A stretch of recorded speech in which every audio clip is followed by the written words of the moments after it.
For the silent generation, retirement was funded through pensions and Social Security.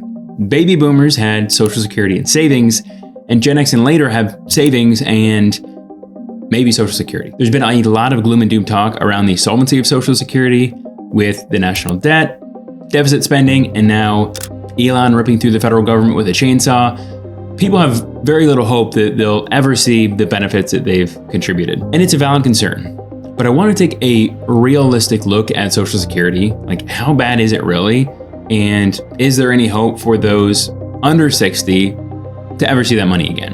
Now, I'll preface this by saying it's bad, but it's not entirely hopeless. And before diving into the solvency issues, let's address a short-term fear that's been in the headlines: Elon and Trump. So those two alone do not have the authority to make permanent cuts to Social Security. That would require Congress.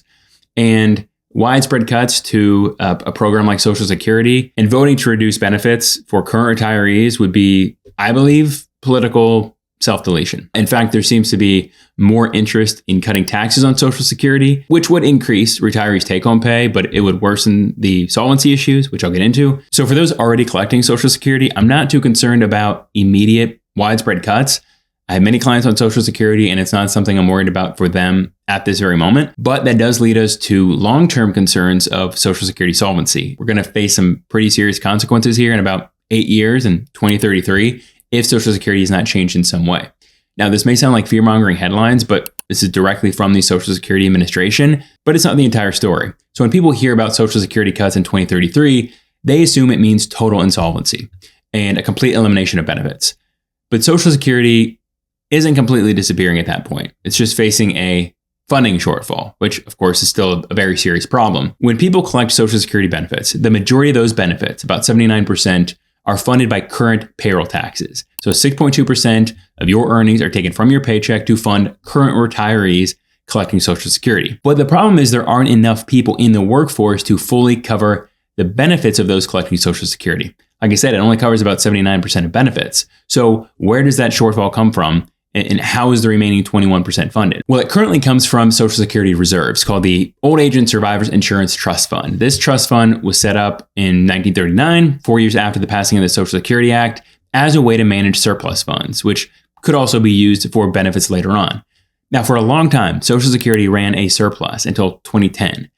Payroll taxes fully covered benefits. Starting in 2010, Social Security began dipping into the trust fund because payroll taxes were no longer enough. Since then, we've been steadily depleting those reserves. And by 2033, the trust fund is projected to be fully depleted.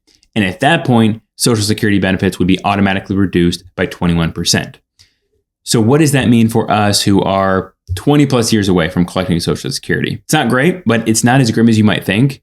So to understand where we're going, I think it's helpful to look at how we got here. When Social Security was first rolled out in 1935, actually it was 1940, before benefits started being paid out, very few people qualified to receive the benefits. It was just a much smaller population of people who qualified.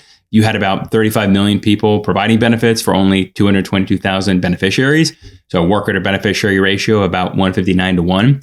Then in 1950, Congress expanded coverage to include people who were previously excluded, like farm workers, self-employed individuals, state and local government employees. They also added a cost of living adjustment to the annual benefits. Widows, dependents, and spouses also became eligible. They added disability benefits. So it greatly expanded those who could collect Social Security. But life expectancy at that time was still very low. I think it was around 66 for men, 72 for women. So still, the program was actuarially sound.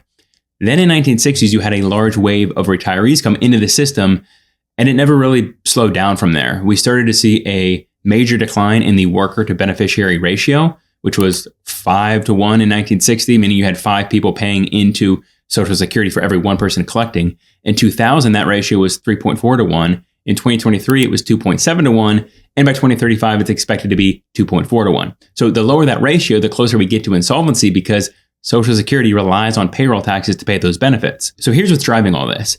Baby boomers are retiring in massive numbers. And those retirees have a longer life expectancy now, meaning they are collecting for a longer period of time. The benefits being paid out are also increasing due to inflation adjustments, but wages and payroll taxes are not increasing at that same rate. And you have less people entering the workforce due to several factors, but declining birth rates is one of the big ones. So back in the 1950s and 60s, people were having 3 to 4 kids. Today, the birth rate is less than 2. So you have less people paying into Social Security. So you have an issue on both sides of the equation. Now, you might be thinking, this is a disaster. I'm never going to see a dime of this money. Not all hope is lost. So every year, the Social Security Administration puts out an annual report on the financial status of the program. They look at when the trust fund is going to be depleted, which is 2033 right now. But they also project out the next 75 years, which is helpful for those who aren't collecting for a while and have little hope of ever seeing that money again. They look at declining birth rates, increases to life expectancy, inflation, etc. And based on the latest projections, by 2098, they expect Social Security to have a funding shortfall of 31%. Meaning if there are no changes to Social Security and we continue as is, they expect 75 years from now, people will still be able to collect 69% of benefits they're entitled to, which is not great. You know, it's a 31% loss in the benefits that you've earned or that you've paid into, but it's not 0%, which is why I said at the beginning it's bad, but it's not entirely hopeless. Of course, things could change. For example, if Trump passes his tax plan and Social Security benefits become tax-free, that would accelerate the depletion of Social Security because those income taxes go back into the Social Security fund. There are a lot of variables at play, and there are a lot of dials that could be turned. For example, you could push out the date at which people can collect Social Security. You could increase payroll taxes. You could remove the income cap for which payroll taxes apply, because right now you only pay payroll taxes on, I think, up to $168,000. So if you remove that cap, more would get paid into Social Security. But if you're trying to figure out how much to factor in for Social Security in your retirement plan, the safest, most conservative approach is to assume 0.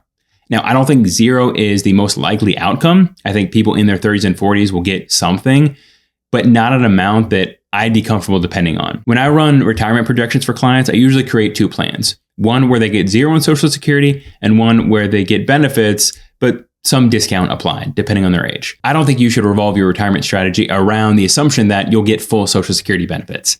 Save enough so that if Social Security is 0, your investments will still cover you. Then if you do end up getting Social Security, great.